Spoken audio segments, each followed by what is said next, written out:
faites-vous, j'ai haleté d'horreur alors que ma mère démontait notre cuisine. Elle avait 5 sacs à ordures remplis de nourriture parfaitement bonne. Je m'assure que vous restiez en bonne santé, a-t-elle répondu en tournant son attention vers moi. C'était une image pathétique. J'embrassais un sac de carottes miniatures. Elle les a arrachées de mes mains et les a jetées dans un sac. En traînant les sacs poubelles jusqu'au trottoir, elle m'a dit que c'était pour mon bien. J'étais dévastée. Je ne pouvais pas croire qu'un monstre de yoga l'ait convaincue de jeter des centaines de dollars de nourriture. Si vous pensez que c'est mauvais, attendez d'entendre ce que j'avais le droit de manger. Avant de comprendre pourquoi une femme bizarre aux jambes velues est la raison pour laquelle personne ne m'appelle plus par mon ancien nom, prenez le temps d'aimer cette vidéo et de vous abonner à la chaîne. Si vous le faites, vous aurez 10 ans de bonne santé, croyez-moi. Je connais un petit quelque chose sur la santé. Je veux dire, je sais que les parents veulent juste que tu sois en bonne santé, mais ma mère pousse les choses à un nouvel extrême. Vous voyez, ma mère s'est toujours vantée d'être une spécialiste de la santé. J'ai jamais mangé de sucre transformé, ni même de viande. J'ai grandi avec tous les aliments biologiques et végétaliens. Je me souviens de cette fois, elle a essayé de m'organiser une fête d'anniversaire et elle a fait un gâteau avec du tofu, de la vinaigrette et des carottes. Un des enfants a vomi, littéralement. Les choses ne se sont pas améliorées en vieillissant non plus. Une fois, elle m'a emballé un déjeuner bio et ça sentait si mauvais qu'ils ont évacué la salle. Le directeur pensait que c'était une fuite de gaz. C'était en fait juste ma boîte à lunch pleine de choux puants.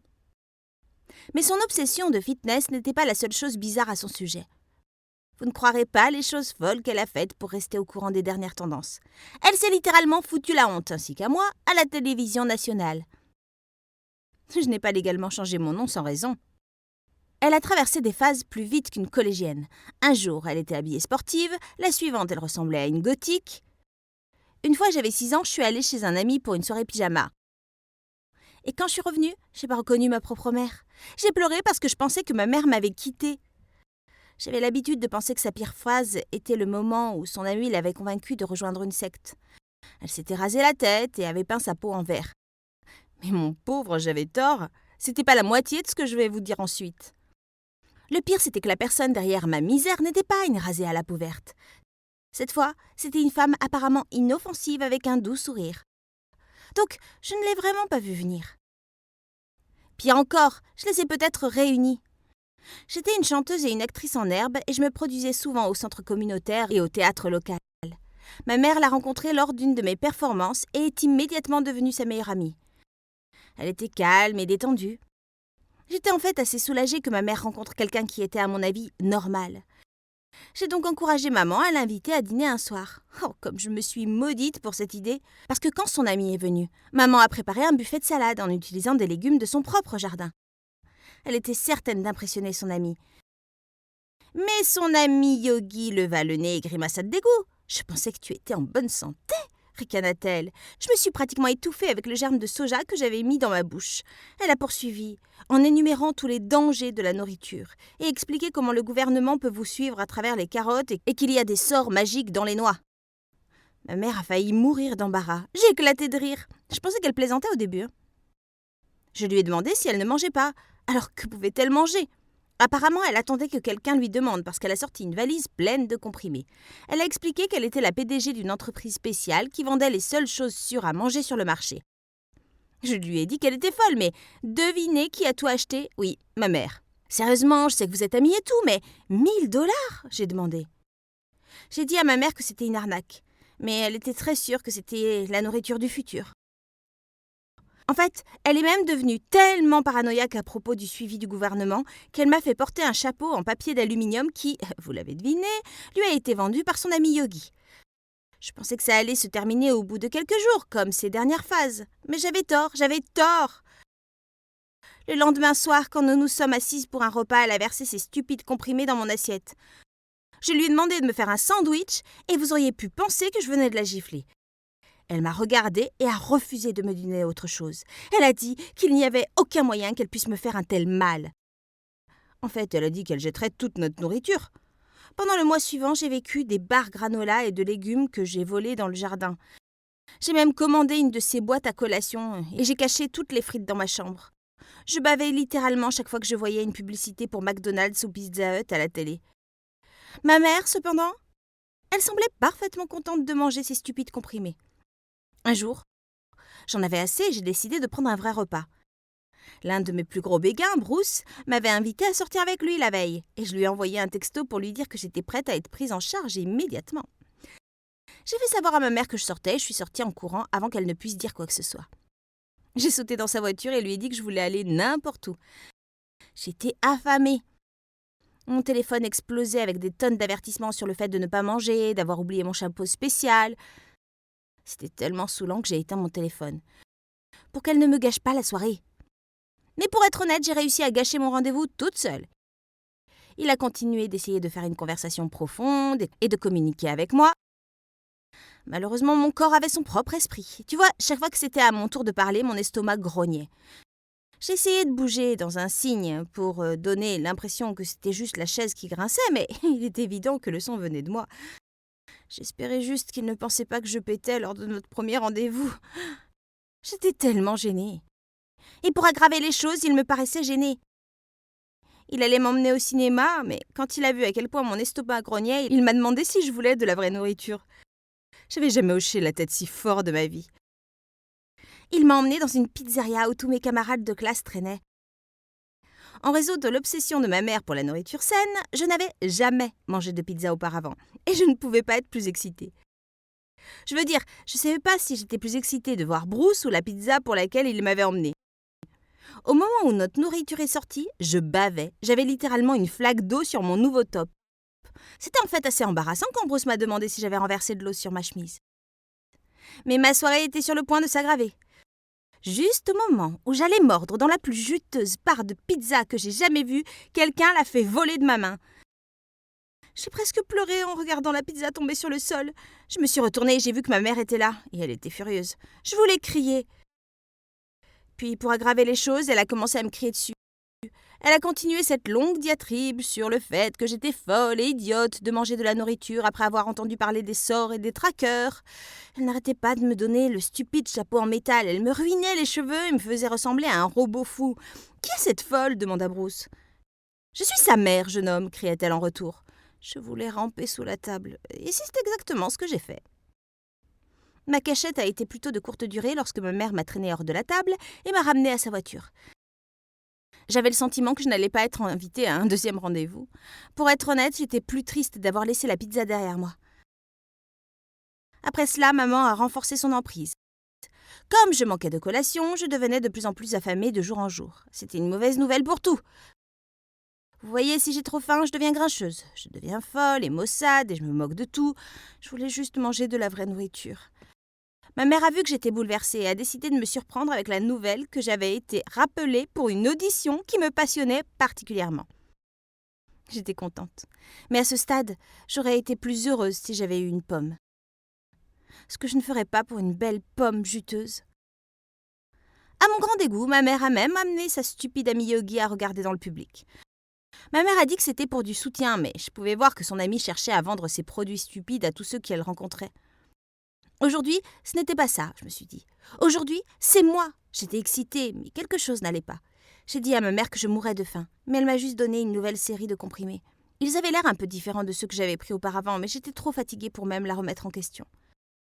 Malheureusement, quand il était temps pour moi de marcher et de jouer, j'étais pas aussi préparée que je l'aurais voulu. Alors que je marchais sur la scène, en faisant signe à la caméra, j'ai perdu l'équilibre à cause du vertige et j'ai trébuché. Si tomber n'était pas assez grave, j'ai littéralement percuté les musiciens et j'ai cassé une guitare. Tout le monde a commencé à me huer, je me suis levée pour essayer de leur montrer mes compétences et compenser ma maladresse, mais mon destin avait autre chose en réserve pour moi. J'ai vomi en projectile partout dans la foule. J'ai couru dans les coulisses sans même chanter. Comme si ça allait aller maintenant. Je voulais que cette journée se termine. Mais à en juger par le nombre de caméras pointées vers moi, je n'oublierai pas cette journée de sitôt. Je ne parlerai pas non plus à ma mère de sitôt. C'était totalement sa faute. J'ai couru hors de la salle. Heureusement, ma maman était introuvable. J'ai décidé d'aller me chercher quelque chose à manger au McDonald's de l'autre côté de la rue. C'était trash, mais je méritais un hamburger à ce moment-là. Quand j'ai franchi la porte, j'ai crié. C'était ma maman. Elle était assise seule à une table d'angle et avait un hamburger à moitié coincé dans sa bouche. Je pouvais pas y croire. J'ai couru droit vers elle. « Alors le régime de la pilule n'est pas assez bien pour toi ?»« Mais c'est assez bien pour ruiner ma vie. » Horrifiée, ma mère m'a demandé pourquoi je n'étais pas sur scène. Elle n'avait visiblement même pas pris la peine de me regarder. Au lieu de me soutenir, elle trompait le régime qu'elle m'imposait. Elle a dit qu'elle pouvait expliquer et ce n'était qu'un moment de faiblesse ponctuelle. Mais pas question que j'avale cette histoire. J'étais tellement dégoûtée. J'ai décidé que je préférerais mourir de faim que de lui parler. Mais c'est là que je me suis souvenu que j'étais de l'autre côté de la ville et que je mourrais de faim. J'ai réalisé que mon dernier espoir était la seule personne que je ne voulais plus jamais affronter. Mon estomac grogna et je savais que je n'avais pas le choix. J'ai fait l'appel. Bruce est venu étonnamment vite. Il s'avère qu'il était venu me regarder. Au lieu de rire ou de se moquer de moi, cependant, il était super gentil. Il s'est même arrêté et m'a offert un milkshake pour que nous puissions sortir. Il m'a ensuite emmenée dans ma maison vide où j'ai emballé toutes mes affaires et suis allée vivre avec Bruce. J'en avais fini avec toutes les choses folles de ma mère. J'ai même rempli des papiers pour changer légalement mon nom, donc je n'aurais jamais à être associée à cette folle qui a vomi sur toute la scène. Bruce m'a emmenée à un rendez-vous pour me changer les idées. Nous avons décidé de visiter cet endroit chic qui s'ouvrait de l'autre côté de la ville. Quand nous sommes entrés, j'ai vu quelqu'un tomber de sa chaise et casser un verre. J'ai couru pour aider et qui j'ai vu? Personne d'autre que ma mère. Encore! Faiblesse une fois, mon cul! Elle m'avait vu entrer et se cachait de moi. C'est là que j'ai vu qu'elle avait dans son assiette un steak. Est-ce que c'est ce qu'elle a toujours fait? Cette fois, je n'allais pas l'ignorer, j'étais furieuse. Elle était tellement hypocrite. Elle a supplié et a plaidé pour expliquer pourquoi elle avait fait ce qu'elle avait fait. Elle a dit que quand elle avait mon âge, elle avait eu des problèmes d'image corporelle et avait perdu du temps parce qu'elle avait mangé de la malbouffe et était tombée malade à mort juste avant une audition. Assez ironique, ai-je pensé, étant donné que j'avais fini par faire la même chose en essayant de mourir de faim. Elle a dit qu'elle pensait que si elle m'élevait avec un régime strict pour rester maigre et mince, j'aurais du succès. Et ne pas rater ma chance juste à cause de mauvaises habitudes alimentaires. Il y avait juste un petit problème, elle ne pouvait pas montrer l'exemple. Elle sortait donc acheter des hamburgers et des frites en privé. Malheureusement, mes problèmes ne se sont pas arrêtés là. Même après notre réconciliation, je ne pouvais pas rentrer à la maison. Ma mère a perdu notre maison. À cause du coût des traitements de son amie. Entre tablettes et dispositifs de confidentialité dingues, elle avait plus de 300 000 $ de dettes. J'ai failli m'évanouir quand elle a dit ça. Bien sûr, nous n'étions pas pauvres, mais nous n'étions pas si aisés que nous pouvions jeter des centaines de milliers de dollars comme ça. J'ai exigé que ma mère aille immédiatement confronter son ami Yogi parce que nous récupérerions notre argent. C'était en fait la première fois que ma mère allait lui rendre visite. J'ai imaginé la hippie malodorante vivant dans un parc à roulottes ou une tente dans la cour de quelqu'un. Cette dame vivait comme une reine. Elle avait un immense manoir couvert de statues d'or et une fontaine géante. Quand nous avons frappé à la porte, un majordome a répondu. Nous avons demandé si c'était le bon endroit, il a dit que c'était certainement le cas. Le seul problème était qu'il y a quelques heures à peine, la police l'avait emmené. La police? Nous étions sous le choc. Nous sommes allés au commissariat et avons rejoint un grand groupe de personnes devant. Quand nous avons demandé à quoi servait la grande foule, il s'est avéré qu'ils cherchaient tous aussi la dame. Cette femme Yogi a arnaqué des centaines de personnes sur des millions de dollars. Parfois, c'était une religieuse qui vendait de l'eau bénite magique qu'elle avait récupérée dans les égouts. D'autres fois, c'était une hippie qui vendait des pilules pour chiens comme supplément. Entendre que j'avais passé des mois à ne rien manger d'autre que des pilules pour chiens m'a presque fait vomir en projectiles sur la foule à nouveau. En fin de compte, cette histoire a un peu une fin heureuse. Vous voyez, nous avons fini par recevoir 2 millions de dollars dans notre affaire de procès contre elle. C'était plus que suffisant pour ma mère, pour acheter une nouvelle maison, et moi pour commencer ma carrière d'actrice. J'ai grandi et j'ai déménagé maintenant, mais je vois ma mère pour un dîner hebdomadaire. Elle essaie toujours d'être en bonne santé, mais dans le bon sens maintenant. Je veux dire, elle a appris sa leçon sur la crédulité. Enfin, elle vient de me demander à moi et à mon petit ami de venir dans un spa mystérieux qui changera ma vie pour toujours.